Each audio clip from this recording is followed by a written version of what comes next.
ఈ 34 సంవత్సరాల్లో చాలా క్లిష్టమైన ఆపరేషన్ ఏదనుకుంటారు? నేను పనిచేస్తున్న ప్రాంతం మాదేపూర్ ఏటున్నర ప్రాంతాలు కాబట్టి ఈ ప్రాంతంలో పూట క్యాంపులు దాదాపు అంటే ఒక 2-3 గ్రామాలకు ఒక క్యాంపు చొప్పున ఆనాడు క్యాంపులు ఉన్నాయి. ప్రతి గ్రామం పార్టీకి సహకరించేదే, ముసలోళ్ళైనా పిల్లలైనా మహిళలైనా ఎవరైనప్పటికీ.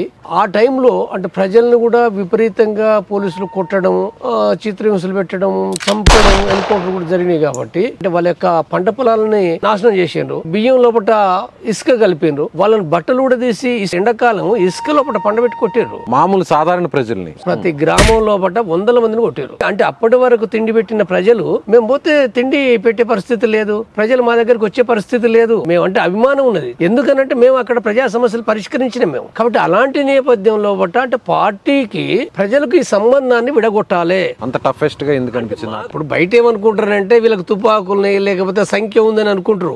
ఆనాడిన పీపుల్స్ వారు బలం ఎక్కడున్నది? ఫస్ట్ సిద్ధాంతం, మార్క్సిజం అనే సిద్ధాంతం ఏదైందో దాన్ని మార్క్సిజం, లెనినిజం, మావోయిజం అని అంటారు. రెండోది ఏంది? ప్రజాబలం. అంటే ప్రజలు అన్యాయానికి దోపిడీకి గురవుతారు కాబట్టి దోపిడీకి గురయ్యే ప్రజల దగ్గరికి పోయి ఆ సమస్యలు మాట్లాడినప్పుడు వాళ్ళకి ఎవరు లేరు కదా.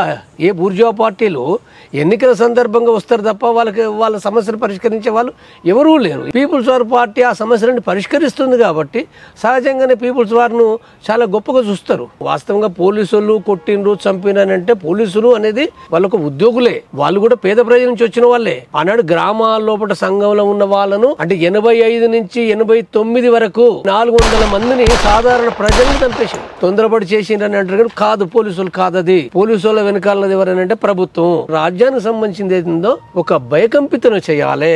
ప్రజల్ని కొట్టడం ఏంటిది? అసలు బియ్యంలో ఇసుక పోసుడు ఏంది? ఇళ్ళను గాలబెట్టుడు ఏంటిది? ముసలులను కొట్టుడు ఏంటిది? ఇదంతా చిత్రహింసలు ఏంటి? ఇవన్నీ ఏంటి అంటే ఒక రకంగా ప్రజలు భయపడిపోయి పార్టీ దగ్గరికి పోకూడదు, అట్లయితే తప్ప ఇక సాధ్యం కాదనే నిర్ణయంతో వాళ్ళు చేసిర్రు. సివిల్ డ్రెస్లో పోయి మేము పిలుస్తుంటే కూడా ఏంటంటే ప్రజలు ఇటు పిలిస్తే అటు చూసేవాళ్ళు.